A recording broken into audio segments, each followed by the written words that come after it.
चतुष्कृता धर्म संस्थापनार्थाय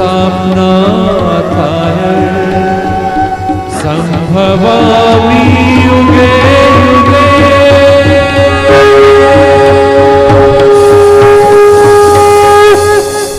जय श्री कृष्ण। श्रीमद् भगवत गीता जी में 161 पृष्ठ नंबर 4 अध्याय श्लोक नंबर है 34। प्रभु कहते हैं कि हे अर्जुन, यज्ञ करना चाहिए।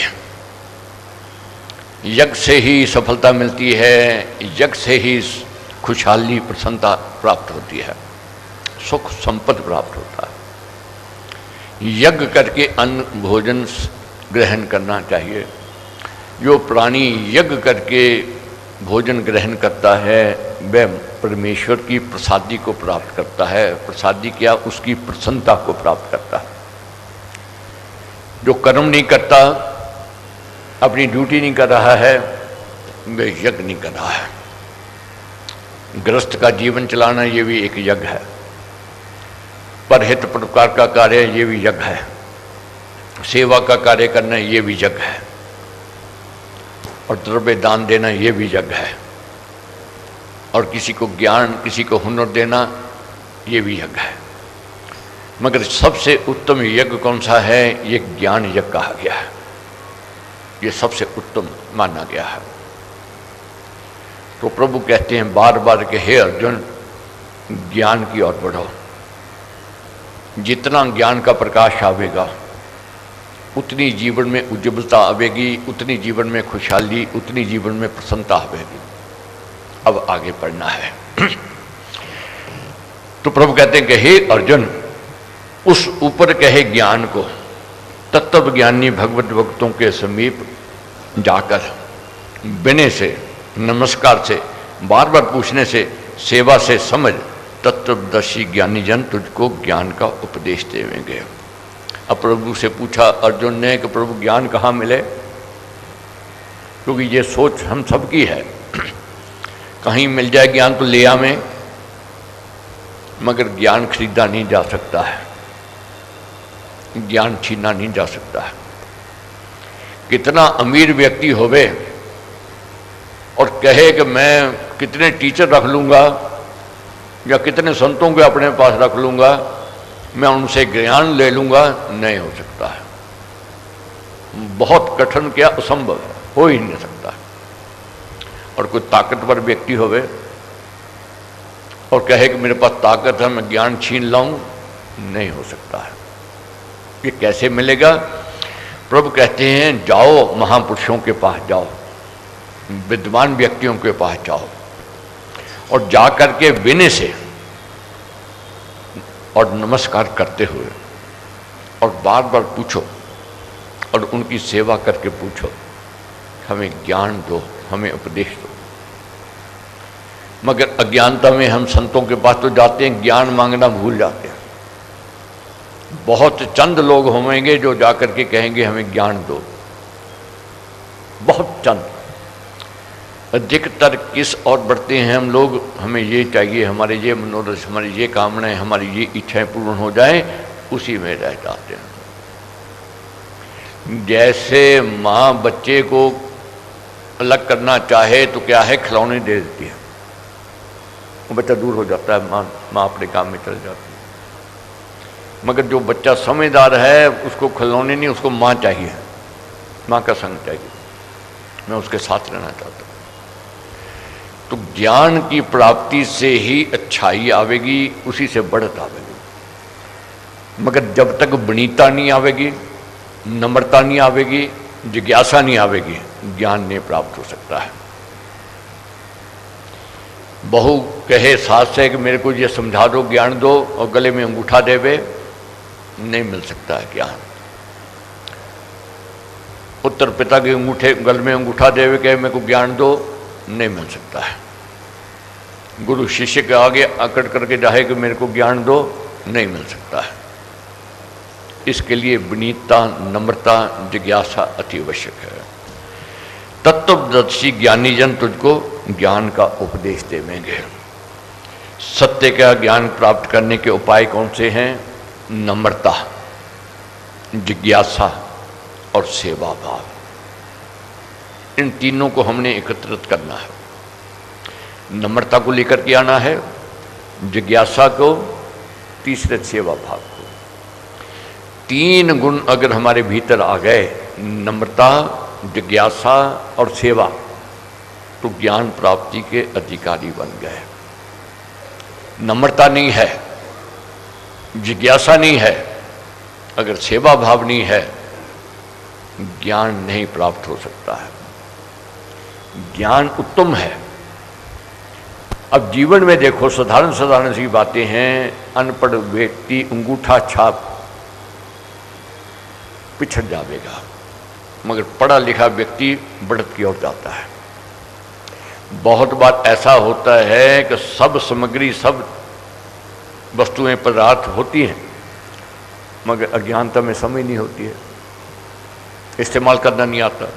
साधारण सी बात है कि एक हमारा मोबाइल ही ले लो, अगर चलाना नहीं आता है तो वह डिब्बी है। कंप्यूटर है, चलाना नहीं आता, डिब्बा है। गाड़ी है, चलानी नहीं आती तो हम तो लाचार को काम नहीं है। इसलिए जिसके पास ज्ञान है वह उसका उपयोग कर सकता है, उसका लाभ उठा सकता है। ज्ञानी, जैसे मुसाफरी में ही जाओ, अगर ज्ञान है मैंने उस जगह जाना है और रास्ता पता है, मंजिल शीघ्र मिल जाएगी। अब दिल्ली जाना है, हमने पता है कि जहाँ से खन्ना जाएंगे, राजपुरा जाएंगे, अम्बाला जाएंगे, करनाल पानीपत जाएंगे, दिल्ली पहुँच जाएंगे। अगर ज्ञान नहीं है, वाहन तो हमारे पास है, मुसाफरी भी करना चाहते हैं और चले गए जलंधर, अमृतसर, लाहौर, कि सोचें कि हमारे पास वाहन है, बढ़िया वाहन है, पहुँच जाएंगे, नहीं पहुँच पाएंगे। जीवन खत्म हो जाएगा मगर मंजिल नहीं मिलेगा। इसलिए जो ज्ञानी है मंजिल की ओर बढ़ जाता है। ज्ञान श्रेष्ठ कहा गया है। इन्हीं से ज्ञान ग्रहण करने की योग्यता प्राप्त होती है। उक्त तीनों साधन जिज्ञासु की श्रद्धा के, सच्ची लगन के, ज्ञान पिपासा के परिचायक हैं। तो प्रभु कहते कि हे अर्जुन, तब ज्ञानी लोग तुझको ये ज्ञान बताएंगे, जिसको जानकर तू फिर इस प्रकार मोह में नहीं पड़ेगा, जिस ज्ञान से तू सब भूतों को अपने आत्मा में देखेगा अथवा मुझ में अवलोकन करेगा। अब जीवन में देखो, काट छाट तो करनी ही पड़ेगी। साधारण सी बात है, बाल बढ़ जाते हैं तो काटते हैं, नाखून बढ़ जाए में काटते हैं। अगर वही नाखून ना काटें, बाल नहीं काटें तो क्या कहते हैं? अभी ये सभ्य नहीं है, सभ्यता नहीं इसके अंदर आई। जैसे बड़ों वाला रहने वाला है, उसको पता नहीं दुनिया का वह स्थिति है। तो जीवन में ये काट छाट कब कर सकता है? जब ज्ञान होता है। इसी प्रकार हमारे कर्म हैं, गलतियां हैं, करते हैं हम लोग। अज्ञानता में अधिकतर गलतियां होती हैं। तो महाराज का यही कहना है कि व्यक्ति तब तक गलती करता है जब तक गलती को गलती नहीं समझता है। जिस दिन गलती को गलती समझ आवेगा उस दिन अपने आप बुराई छूट जाएगा।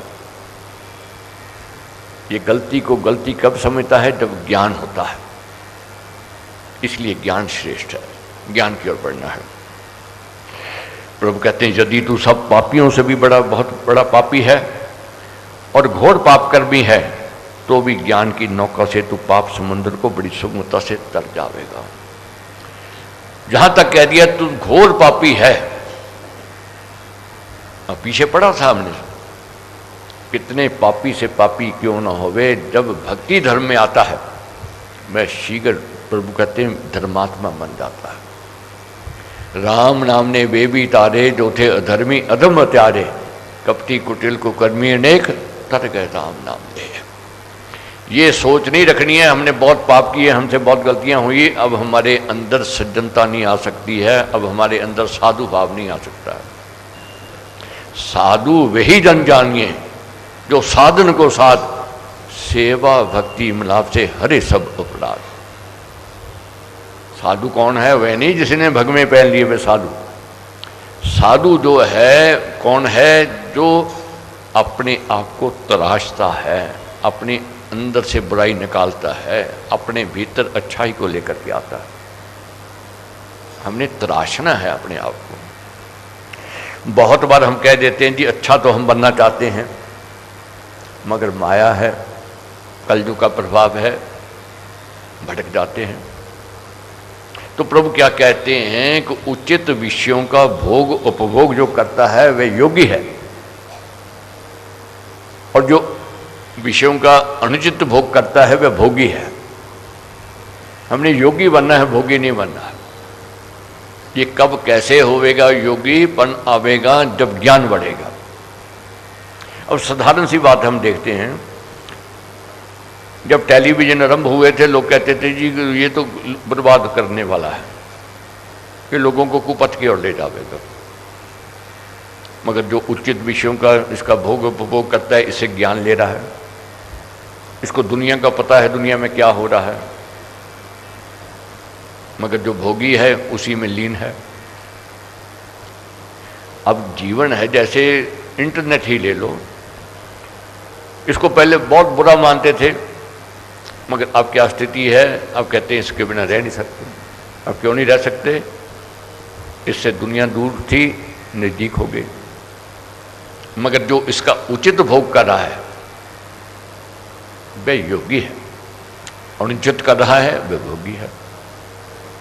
अब इसका कोई भी वस्तु, कोई पदार्थ देखो, उसका उचित भोग करेंगे लाभ है, अगर अनुचित करेंगे वह नुकसान है। उचित भोग कौन करता है? जिसको ज्ञान होता है, वह संभल करके करता है।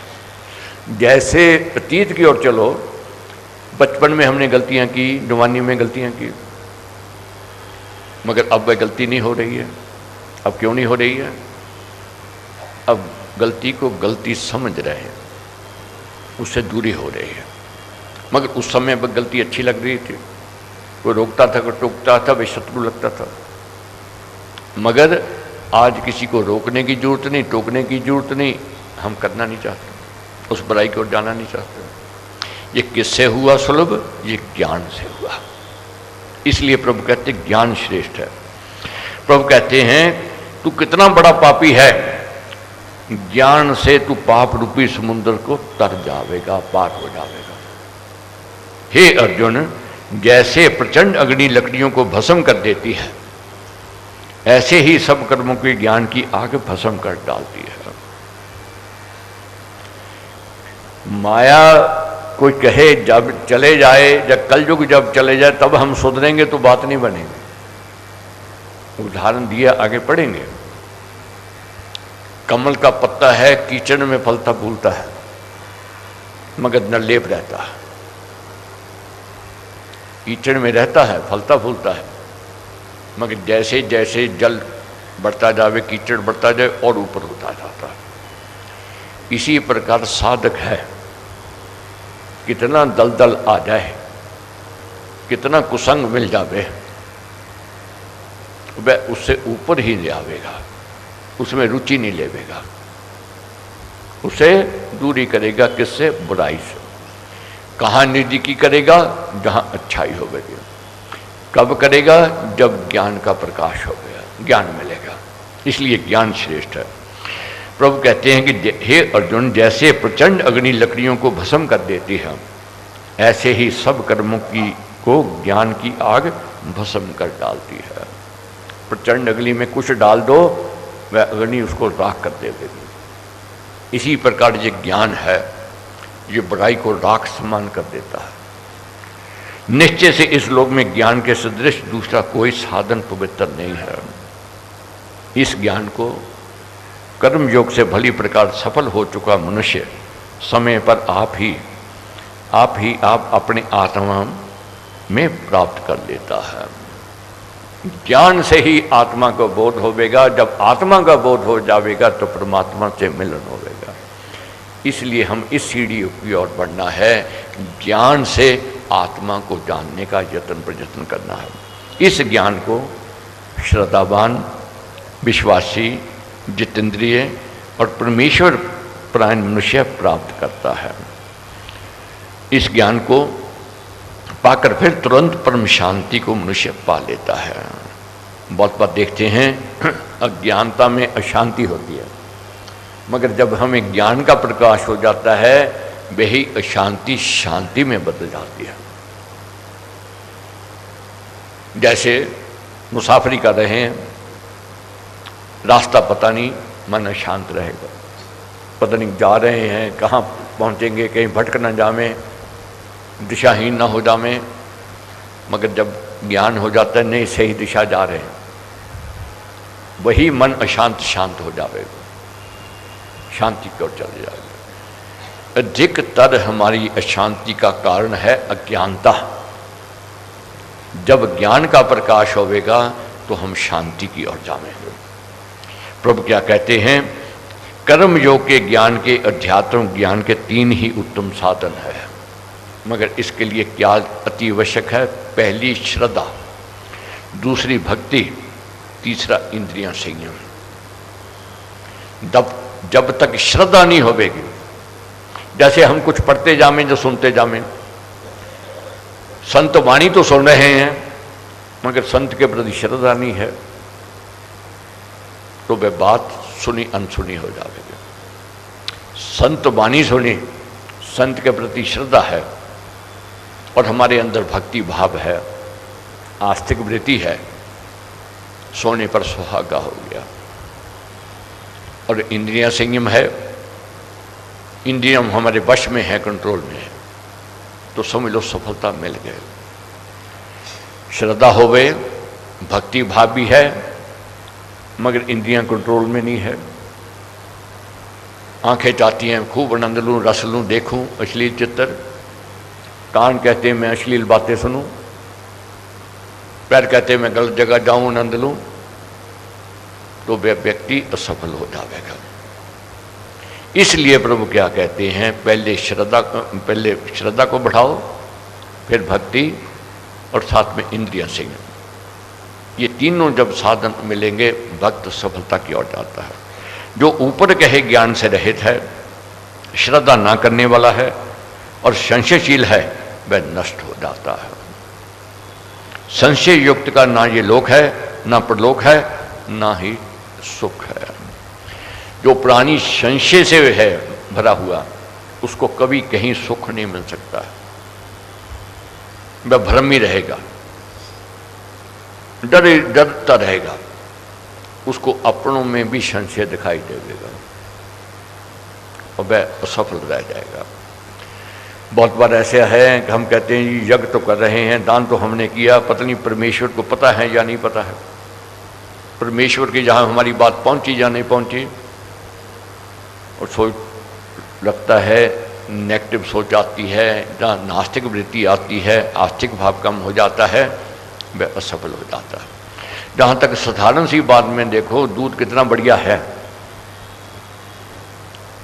जब कभी कभी ऐसा काला कण दिखाई दे दे कि इसमें मक्खी आ गई, वही दूध फिर क्या होता है, जी मचलाने लग जाता है, पचेगा नहीं दूध।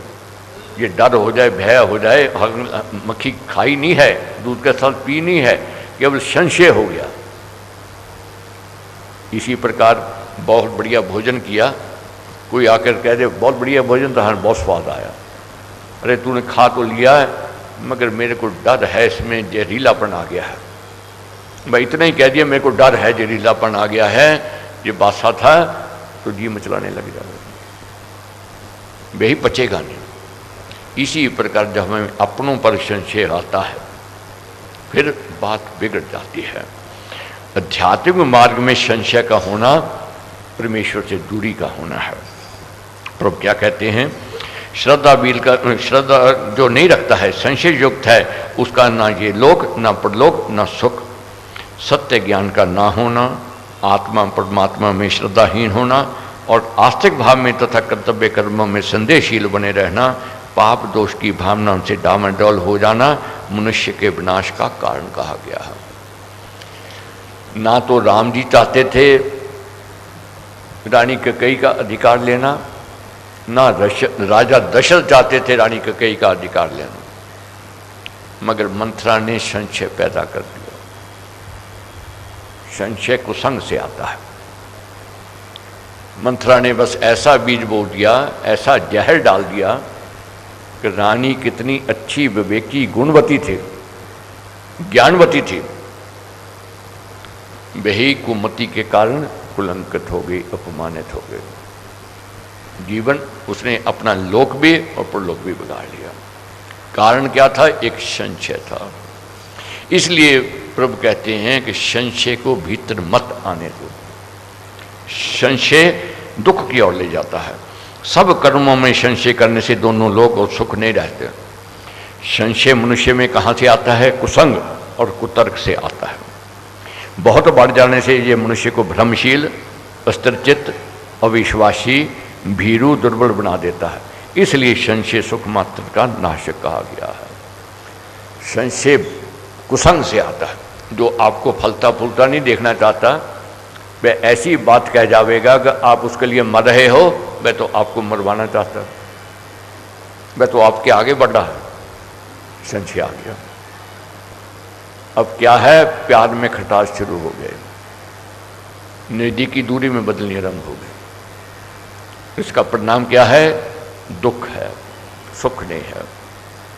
हे धनों के विजेता अर्जुन, जिस भगवत भक्त ने कर्म योग से सब कर्म श्री भगवान के अर्पण कर दिए हैं, ज्ञान से संशय छेदन कर रखा है, और जो आत्मवान है, अपने आत्मा को जानता है, उसको कर्म नहीं बांधते। वह कर्म करता हुआ कर्मों के संस्कार से मुक्त ही बना रहता है। इसलिए हे भारत, अज्ञान से आत्मा, परमात्मा और सत्य कर्मों के अभिवेक से उत्पन्न हुए और हृदय में रहने वाले इस संशय को आत्मज्ञान की तलवार से काट कर, ये संशय कब भागेगा? जब आत्मज्ञान होवेगा, जब ज्ञान का प्रकाश होवेगा, जब समझ आ जाती है कि ये मेरा शत्रु नहीं है, मेरा विरोधी नहीं है, ये मेरा मित्र है। ये कहाँ से कैसे पता लगा? ज्ञान से पता लगा। वही कटुता, वही दूरी फिर प्रीति में बदल जाती है। इसलिए इस संशय को निकालना है। संशय कहाँ से निकलेगा? ये आत्मज्ञान की तलवार से जो काटा जा सकता है, और कोई साधन नहीं है। कोई कहे मैं संशय को निकाल दूं, और कोई साधन नहीं है।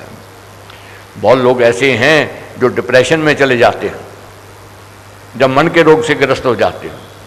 कितने डॉक्टरों के पास चले जाते हैं, कितना इलाज करवा लें, डॉक्टर दवाई तो दे देगा, नींद की गोली खिलावेगा, और कोई इलाज नहीं है। तो क्या है ये? कैसे इसका उपचार हो सकता है? ये आत्मज्ञान, ज्ञान से हो सकता है। ज्ञान से संशय, ज्ञान से भ्रम, ज्ञान से नेगेटिविटी।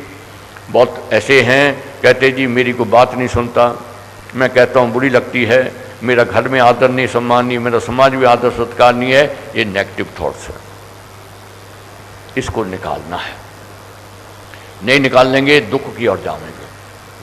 सुख का एक ही स्रोत है, संशय को निकालने से ही सुख मिलेगा। आत्मज्ञान की तलवार से काटकर योग में भक्ति भावपूर्ण कर्म योग में तू भली प्रकार रह और कर्तव्य को करने के लिए खड़ा हो जा। ओम तत्सत। इस प्रकार श्रीमद् भगवद गीता रूप उपनिषद ब्रह्म विद्यांतर्गत योग शास्त्र में श्री कृष्ण अर्जुन संवाद का ज्ञान कर्म संन्यास योग नामक चौथा अध्याय समाप्त हुआ।